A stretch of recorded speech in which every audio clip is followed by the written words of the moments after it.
तो कल हमने 3 पॉइंट्स जो हैं डिस्कस किए थे कि जो 3 पॉइंट्स हैं जो कंपैरेटिवली एरियल फोटोग्राफी को ज़्यादा बेटर बनाते हैं हमारी जैसे ह्यूमन आइज हैं उसके कंपैरिजन में, या जो मैनुअल सर्वे करते हैं हम, ठीक है, तो उनके कंपैरिजन में, ठीक है। तो आज 4th पॉइंट हम करेंगे। 4th पॉइंट है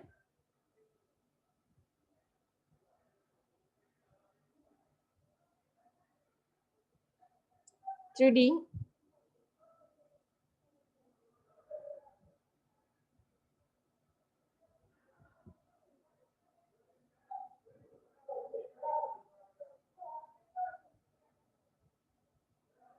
3D perspective. Just a minute.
तो 3D पर्सपेक्टिव जो है वो एरियल फोटोग्राफी से मिलता है। जैसे हम नॉर्मल मैप्स देखते हैं, आपको पता है हमने जब अपनी प्रैक्टिकल की क्लासेस में हमने बहुत बार डिस्कस किया है, जो हमारे मैप्स होते हैं वो 2D होते हैं, और 3D के लिए जैसे ग्लोब है, ग्लोब को हम 3D की श्रेणी में रख सकते हैं। तो क्योंकि रियलिटी 3D में है, लेकिन आप मैप में इसको 2D में देखते हैं, ठीक है। 3D चीज को जब आप 2D में देखोगे तो कुछ ना कुछ, यानी एक डायमेंशन में जो भी इंफॉर्मेशन थी, यानी आप उसको गेट नहीं कर पाओगे, आप उसको वो जो है प्राप्त नहीं कर पाओगे, ठीक है। यानी एक डायमेंशन में जो भी इंफॉर्मेशन थी वो आपकी चूक गई, वो मिस हो जाती है, ठीक है। तो लेकिन ये जो एरियल फोटोग्राफ्स हैं उसमें 3D में जो है जानकारी मिल जाती है। नॉर्मल जो आपके फोटोग्राफ्स होते हैं, एरियल फोटोग्राफ्स हैं या फोटोग्राफ्स हैं, उनमें 3D नहीं बनता है, 3D बनाना पड़ता है, ठीक है। तो उसके लिए टेक्नोलॉजी है कि उसको कैसे बनाया जाता है। अगर हम बात करें हमारी ह्यूमन आई है जो एक सेंसर या कैमरे का काम करती है, तो आपको पता होना चाहिए कि जो आपकी आंख है, जो ये ह्यूमन आई है, वो एक 3D सेंसर है, ठीक है। तो हम अपनी जो रियलिटी में हम जो रहते हैं, तो हमें चीजों की डेप्थ, ठीक है, उसका अंदाजा होता है, उसकी ऊंचाई का अंदाजा होता है, ठीक है। तो यहाँ पे 3D कैसे बनता है,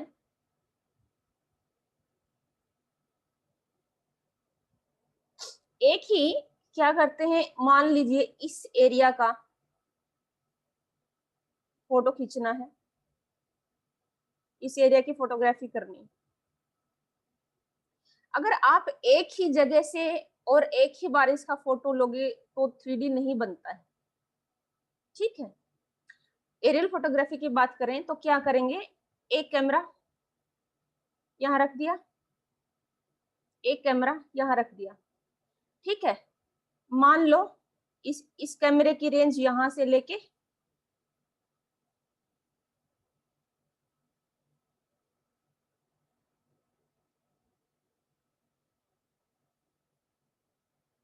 ठीक है, और दूसरे कैमरे की रेंज यहां से लेके,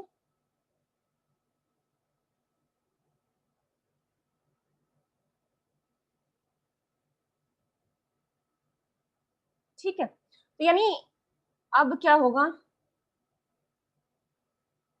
तो दो कैमरों से एक जगह का जब फोटो लेते हैं, जो ओवरलैपिंग एरिया है, अब ओवरलैपिंग यानी ऐसा कौन सा एरिया है जिसका दोनों ही,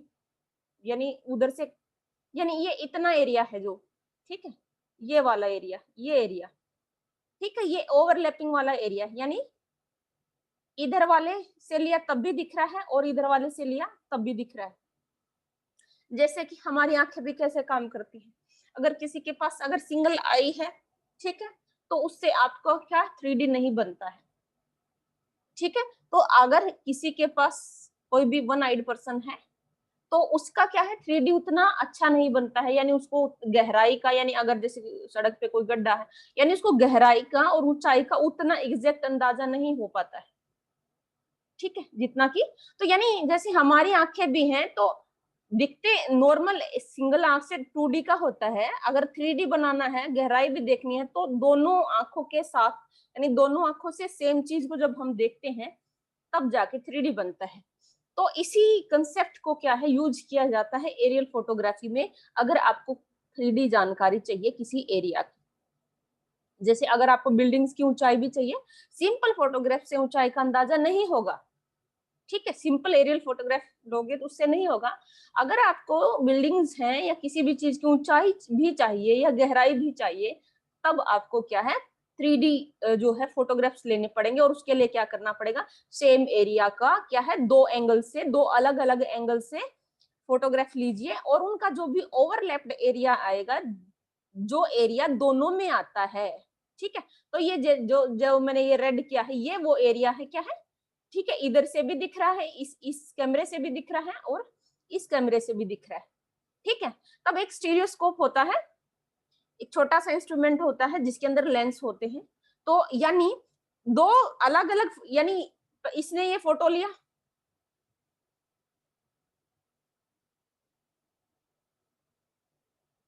एक एरियल फोटोग्राफ हो गया ये जिसमें इतना एरिया दिख रहा है, ठीक है, ये रख लिया हमने यहाँ पे टेबल पे, ये रख लिया, ठीक है। दूसरा हो गया ये इतना लेके ये इतना वाला, ठीक है, तो हमने ये इसके ऊपर रख लिया। हमने जब इन दोनों को एक दूसरे के ऊपर सुपर इम्पोज करना, तो यानी वो एरिया जो एक दूसरे में आ रहा है, अब ये एरिया अलग है, ये बाहर है, और ये जो एरिया है इतना एरिया, ये दोनों फोटो में है, ठीक है। तो यानी दोनों फोटोग्राफ्स को एक दूसरे के ऊपर जो सुपर इम्पोज्ड एरिया है, यानी जो ओवरलैप्ड एरिया है, उसको इस तरीके से रखेंगे, ठीक है, टेबल के ऊपर रख लिया, ठीक है। और आपका यहाँ पे एक इंस्ट्रूमेंट होता है, छोटे छोटे स्टीरियोस्कोप होते हैं, ठीक है, जिसमें लेंस होते हैं, तो यहाँ पे एक लेंस आपका ये यहाँ हो गया, ठीक है, दूसरा लेंस यहाँ हो गया, ठीक है। तो इस तरीके से हम जैसे यहाँ इन जो दोनों लेंसों पे हम ऐसे मुंह रखेंगे, यानी अपनी दोनों आंखों से इन लेंसेज के द्वारा अगर इन दोनों सुपर इम्पोज फोटो को देखेंगे, तब हमें क्या है 3D लगेंगे, ठीक है। तब हमें क्या है उन बिल्डिंग्स की ऊंचाई, अगर ये स्टीरियो इनको सुपर इम्पोज नॉर्मल कर दो, ठीक है, तो यानी इसका यूज ना करो तो आपको नहीं पता चलेगा, ठीक है। तो यानी ये लेंस रखे जाते हैं स्टीरियोस्कोप के, ठीक है, और इन सुपर इम्पोज फोटो को आपस में एक दूसरे के ऊपर रखा जाता है, ठीक है, और इस तरीके से 3D जो जानकारी भी आपको इसके द्वारा मिल सकती है। क्लियर है सबको? तो यानी मैप्स के कंपैरिजन में ये 3D जानकारी हासिल करने का अच्छा सोर्स है, ठीक है। ऐसे ही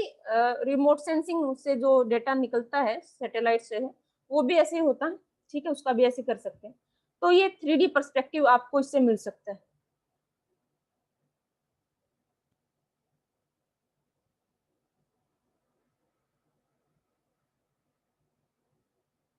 अगर फिफ्थ पॉइंट की बात करें,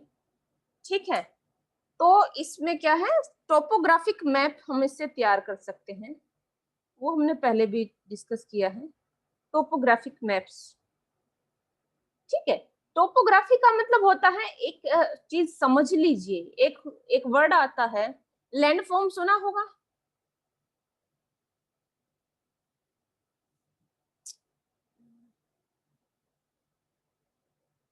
लैंडफॉर्म सुना होगा अपना स्थलाकृति, जल्दी बताइए।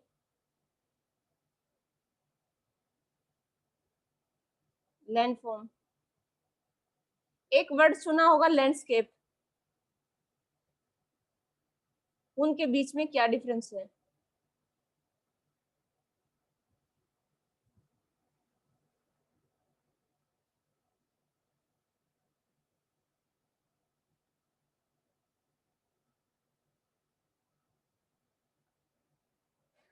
दो वर्ड होते हैं, लैंडफॉर्म होता है और लैंडस्केप होता है। तो जितनी भी आपने जियोमॉर्फोलॉजी पढ़ी है उसमें लैंडस्केप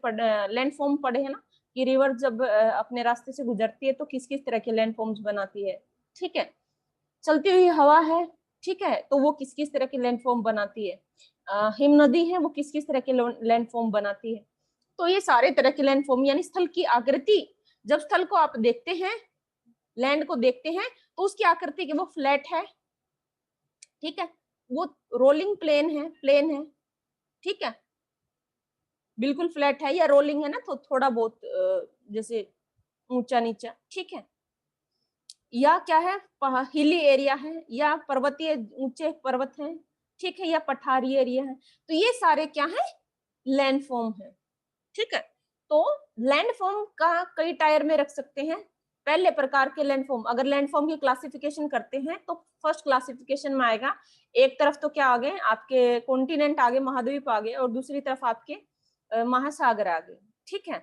तो महाद्वीप को आगे हम किस में बांट सकते हैं, यानी महाद्वीप जो है स्थल भाग है, वहां पे क्या क्या मिल सकता है? अगर मुख्य तौर पे देखें तो वहां पे तीन, या तो मैदान मिलेंगे, या तो पर्वत मिलेंगे, या तो पठार मिलेंगे। लेकिन क्या पर्वत भी सारे एक जैसे ही हैं? पर्वतों के अंदर भी तो बहुत सारी डिफरेंट तरह की स्थलाकृतियां हैं, छोटी बड़ी, ठीक है। पठार भी क्या सारे एक जैसे? पठार के अंदर भी तो कुछ अलग वो में होंगी। क्या मैदान भी सारे एक जैसे? तो यानी उनको आगे, फिर ये तीन मुख्य, उनको आगे और उसमें बांट देते हैं। जैसे आपने देखा होगा कि पर्वतों में क्या क्या है, हिमालय पर्वत में घाटी है, ठीक है, और मतलब बहुत तरह के लैंडफॉर्म है जो है आपने लोगों ने पढ़े होंगे, ठीक है, इस तरीके से होता है, ठीक है। तो लैंडफॉर्म क्या है? स्थल की आकृति कैसी, जब आप उसको देखते हो तो स्थल की आकृति कैसी दिखाई देती है? वो आपको जो है समतल मैदान दिखाई देता है, वो हिली एरिया, वो पहाड़ी दिखाई देता है, या पठारी एरिया है, किस तरीके का है, ठीक है। तो ये जो दूसरा लैंडस्केप है, जब आप नजर दौड़ाते हो, जहां तक आपकी नजर जाती है, आपको जो भी दिखाई देता है वो लैंडस्केप। लैंड क्या होता है ना, भूदृश्य, यानी जब भूमि को आप देखते हो तो भूमि के ऊपर जो जो भी कुछ है, जो जो भी आपको दिखता है, ठीक है, वो सारा लैंडस्केप में आ गया, ठीक है। स्थलाकृति में हमने सिर्फ उसकी आकृतियों को देख रहे हैं, खासकर नेचुरल, ठीक है, जैसे ना पर्वत है, पठार है, मैदान है, खासकर प्राकृतिक जो स्थल की आकृतियां हैं उनको देखते हैं। लेकिन लैंडस्केप में क्या हो सकता है, जब आप भूमि को देखते हो तो वहां पे दो तरह के फीचर मिल सकते हैं, ठीक है। एक प्राकृतिक चीजें हो सकती हैं, मान लीजिए कोई छोटी पहाड़ी है, या कोई मिट्टी का टीला है, ठीक है, या कोई गर्त है, कुछ भी है, ठीक है। और उसके अलावा क्या है, बिल्डिंग्स हो सकती हैं, ठीक है, वन हो सकते हैं, जो जो कुछ भी भूमि के ऊपर होता है जो आपको दिखाई देता है तो वो भूदृश्य ही कहलाता है, ठीक है। तो लैंडस्केप में सब कुछ आ गया, ठीक है। तो लैंडस्केप में यानी जो भी आपको दिख रहा है, जो भी धरातल के ऊपर है, वो सब क्या है, एक जगह का लैंडस्केप है। तो जो टोपोग्राफिक मैप्स होते हैं आपके, ठीक है, तो टोपोग्राफिक मैप्स में स्पेशली आपने मैप देखे होंगे, आपने जैसे मैप देखे हैं,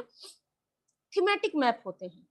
डिस्ट्रीब्यूशन मैप होते हैं। मान ली किसी में कोयले का डिस्ट्रीब्यूशन दिखा दिया, किसी में आयरन का दिखा दिया, किसी में वनों का दिखा दिया, किसी में मिट्टी का दिखा दिया, किसी में प्राकृतिक वनस्पति का दिखा दिया, ठीक है। तो वो डिस्ट्रीब्यूशन मैप है, किसी भी एक चीज का, खासकर थीमेटिक मैप है, यानी एक थीम पर आधारित है,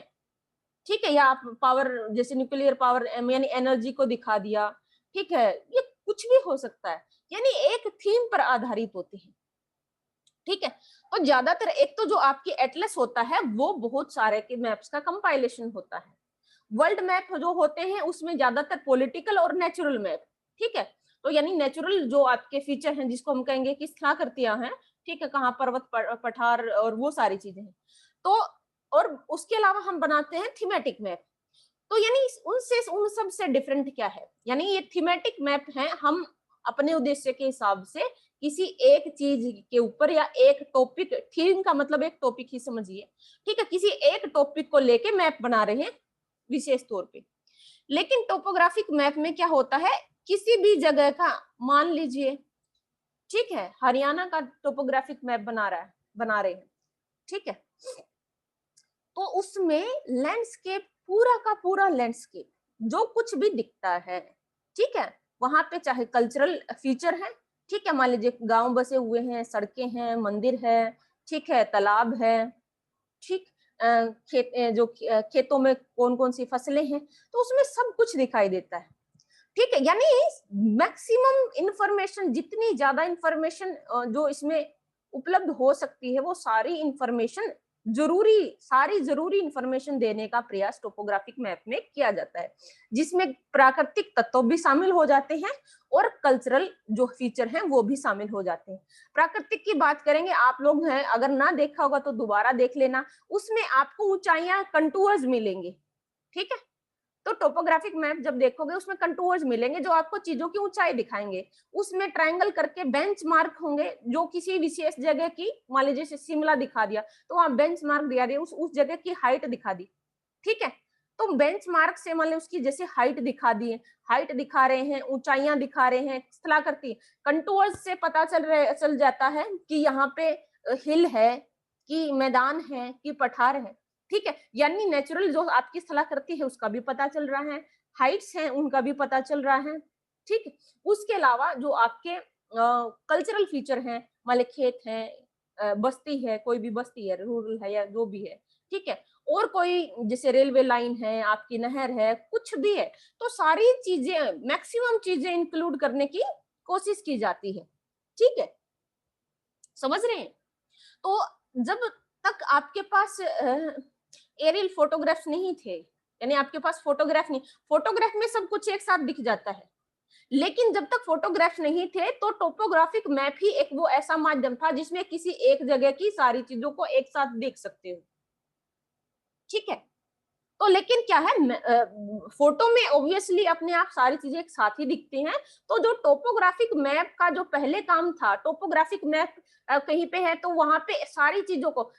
कई बार क्या आपको सिर्फ, अगर मान लीजिए सड़क देखनी है, नेटवर्क सिर्फ देखना है, ट्रांसपोर्टेशन नेटवर्क देखना है, तो सिर्फ उसका थीमेटिक मैप बनाई, लेकिन सारी चीजें जुड़ी हुई हैं, ठीक है। अकेला आपने बस्ती देखी ही नहीं, आपने सिर्फ रोड रोड देख लिए, तो ये भी तो पता होना चाहिए कौन से शहर हैं, दूसरी चीजें भी साथ में पता रहे। तो टोपोग्राफिक मैप में एक साथ ही बहुत सारी चीजें देखने को, सारी चीजें देखने को मिलती थी, ठीक है। लेकिन वो वहां पे हम एज इट इज नहीं देख सकते, तो टोपोग्राफिक मैप में मान लीजिए दिखा दिया, मान लो ये सिंबल बना दिया, ठीक है, ये बेंचमार्क बना दिया, और मान लीजिए शिमला है, इसकी हाइट लिख दी, मान लीजिए 1520 लिख दिया, ठीक है, तो ऐसे करके दिखा रहे हैं, ठीक है। अगर वहां पे अगर आपको पहाड़ी दिखानी है तो टोपोग्राफिक मैप में कैसे दिखेगी, यूं दिखेगी, ठीक है। इसका मतलब समझिएगा कि बीच वाला हिस्सा क्या है, ऊंचा है, ठीक है। यानी जिसको रीड करना आता होगा ना टोपोग्राफिक में, जिसको पढ़ना आता है कि इनका क्या मतलब होता है, इस ट्रायंगुलेशन का क्या, इस ये जो ट्रायंगल का क्या मतलब होता है, ये ऊंचाई को शो करता है, ये कंटूर्स का क्या मतलब होता है, तो जो पढ़े लिखे उनको ही पता चलेगा ना कि यहाँ पे हिल है, ये एक पहाड़ी है, ठीक है। तो यानी टोपोग्राफिक मैप में ये सारे कल्चरल और नेचुरल फीचर हम दिखाते हैं, लेकिन वो क्या है, सिंबॉलिक तौर पे दिखाए जाते हैं, यानी सिंबल का यूज किया जाता है, ठीक है। तो मान ले चाहे वो कलर के सिंबल हो, ठीक है, या ये जैसे आकृति वाला है, जैसे मान ले ट्रायंगुलेशन है, मतलब या जो है जैसे गोलदारा बनाना है, कंटूर्स हैं, तो ये भी तो एक तरह के वो है, ठीक है। लेकिन एक एरियल फोटोग्राफ में क्या है, अगर मान लीजिए पहाड़ी है कोई, ठीक है, तो एरियल फोटोग्राफ में तो एज इट इज देखेगा, तो कोई भी जिसको ना भी पता हो, यानी यानी आपको पढ़ना आता है, नहीं पढ़ना आता है, ठीक है, ये तो हम ज्योग्राफी वालों को पता होता है कि इनसे इनका क्या मतलब होता है, ठीक है, या कार्टोग्राफर को पता, बाकी को नहीं पता। लेकिन फोटोग्राफ में इतना ऑब्वियस सारी जानकारी क्या है, बहुत ही ऑब्वियस होती है कि कोई भी नॉर्मल आदमी भी देख के सारी जो इंफॉर्मेशन है वो हासिल कर सकता है, ठीक है। तो इसलिए टोपोग्राफिक मैप से ये ज्यादा एक तरह से बेटर है, ठीक है। तो अब हम क्या करते हैं, लेकिन टोपोग्राफिक मैप्स की भी रेलेवेंसी है, तो लेकिन अब क्या करते हैं, टोपोग्राफिक मैप हम सीधा यानी वो सर्वे करके, इतना लंबा चौड़े सर्वे करके, इतना लंबा टाइम स्पेंड करके वो बनाने की बजाय क्या करते हैं, हाइट निकालनी है तो उस जगह के एरियल फोटोग्राफ्स लीजिए, ठीक है, मान लीजिए उसमें पहाड़ी है, ठीक है, तो एरियल फोटोग्राफ से ही इस पहाड़ी की ऊंचाई ज्ञात कर लो। नहीं तो असल में, नहीं तो उस पहाड़ी की एक पर्वत की हाइट ज्ञात करना हो या उसका एरिया ज्ञात करना हो, तो आप सोच के देखिए कि कितना टीडियस टास्क होता है, कितना टाइम कंज्यूमिंग और कितना मेहनत वाला काम होता है इन सारी चीजों को मैप करना, यानी उनकी मैपिंग करना। तो एरियल फोटोग्राफ से इनका काम काफी इजी हो गया कि मान लीजिए पहाड़ी है, अब उन्हें वो असलियत में वहां पे जाके वो सारा नहीं करना, तो यहाँ से ही तो उसकी स्केल देखी और ये किया, तो उससे क्या है, इस पहाड़ी की हाइट है वो या उस प्लेस की हाइट निकाल सकते हैं, ठीक है। तो इसलिए तो अभी जो है टोपोग्राफिक जो मैप है उनको बनाना जो है ज्यादा इजियर हो गया है एरियल फोटोग्राफी और रिमोट सेंसिंग की वजह से, ठीक है।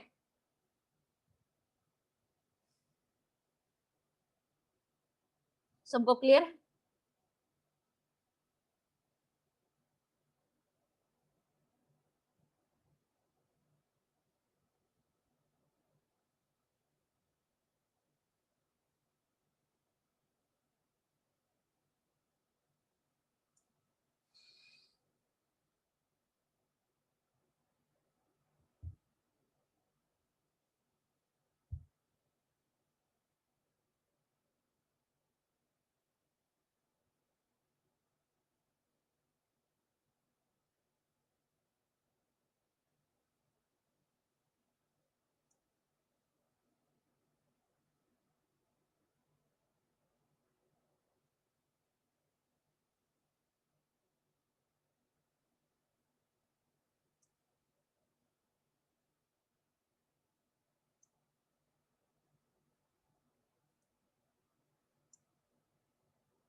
इसको ऐसे समझिए, रिसोर्सेज में जैसे आपके कोई भी रिसोर्सेज हो सकता, जैसे मिनरल रिसोर्सेज है, खनिज संसाधन है, ठीक है, वन संसाधन है, ठीक है। तो वनों, जैसे वन संसाधन है, वनों को अगर मॉनिटर करना हो, वनों का ढूंढना है, ठीक है, और वनों को एक्सप्लोर करना हो या इवेल्युएट करना, आंकलन करना हो, जैसे कि हम करते हैं ना कि वन, जैसे अभी हम हर 2 साल के बाद, 3 साल के बाद जब फॉरेस्ट सर्वे होता है कि हमारे जो वन संसाधन घट रहे हैं, बढ़ रहे हैं, तो जो फॉरेस्ट कवर है, ठीक है, फॉरेस्ट कवर घट रहा है या बढ़ रहा है, तो उसका अंदाजा लगाने के लिए उन वास्तविकता में उन वनों में जाके उनका जैसे मैपिंग करना, वो पुरानी टेक्निक ना तो उनसे उतना एग्जैक्टली पता चलता है, यानी उसमें काफी सारी एम्बिग्यूटी भी काफी रहती है, ठीक है। तो इनके द्वारा क्या है, फोटो लिया, ठीक है, कि इनसे इजीली मॉनिटर कर सकते हैं, इवेलुएट कर सकते हैं किसी की उस रिसोर्स का, जैसे कि खासकर जो फॉरेस्ट रिसोर्स हैं वो बढ़े हैं कि घटे हैं, ठीक है। मान लीजिए जैसे सॉइल है, सॉइल रिसोर्स है, तो किसी जगह की सॉइल की हेल्थ कैसी है, ठीक है, उसका इरोजन हुआ है या नहीं हुआ है, तो उनकी मॉनिटरिंग भी आप कर सकते हो, ठीक है। तो यानी यहाँ पे आपका जैसे खनिज संसाधन है, कोई भी संसाधन है, चाहे वो वन है, मिट्टी है, जल है, ठीक है। तो यानी जैसे जल संसाधन है, जैसे आपके पौंड है, तालाब है, नदी है या आपके महासागर है, ठीक है, तो उनका हालत कैसी है, जैसे सी का देखना है या नदियों का देखना है, ठीक है, कि उनका प्रदूषण हुआ है या यानी एक तो उनका है टोटल अमाउंट ऑफ वाटर कितना है, उनके अंदर पानी है, ठीक है, यानी पहले नदी के अंदर कितना पानी बहता था, अब क्या पानी कम हो गया है, ठीक है, साल दर साल क्या नदी, जिसको हम कहेंगे ना कि नदी एक्सटिंक्ट हो रही है, रिड्यूस कर रही है, कम होती जा रही है, वो नदी के अंदर पानी घट रहा है कि बढ़ रहा है, ठीक है, तो यानी नदी का पानी यानी जो फ्लो है उसमें क्या है, उसके अलावा उसका हेल्थ कैसी है, यानी नदी के अंदर जो पानी है वो कैसा है, यानी उसकी क्वालिटी कैसी है, क्या उसके अंदर प्रदूषण बढ़ रहा है घट रहा है, इन सारी चीजों का क्या है मॉनिटरिंग और इवेल्युएशन हम कर सकते हैं, ठीक है। और खनिज संसाधनों का कर सकते हैं,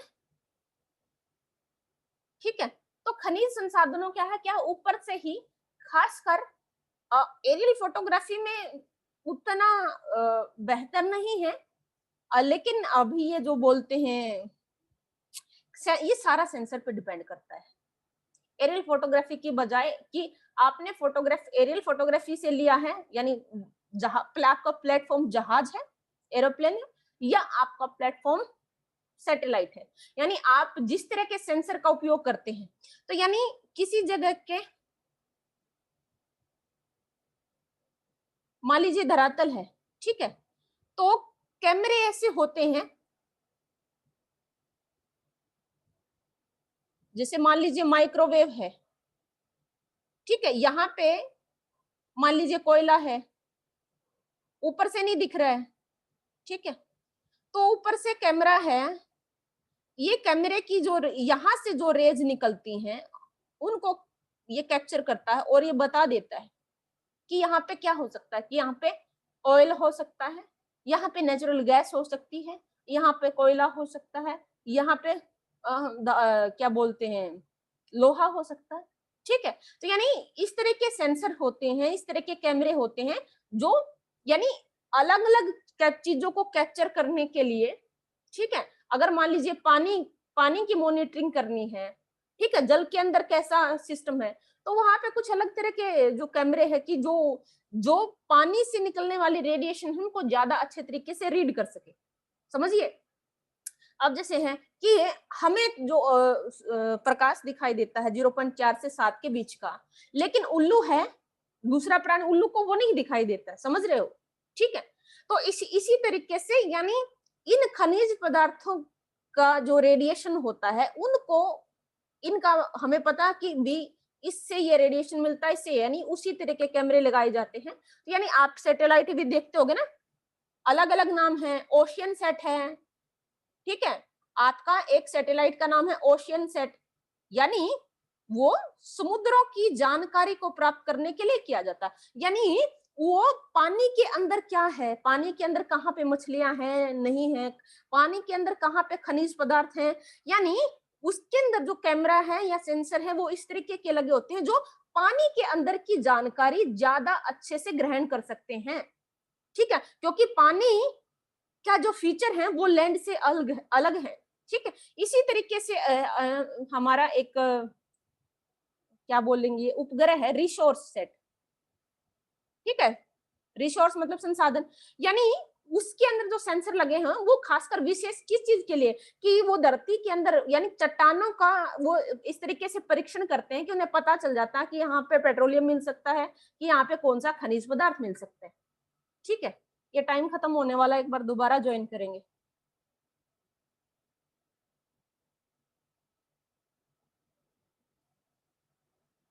दोबारा ज्वाइन कर लेना।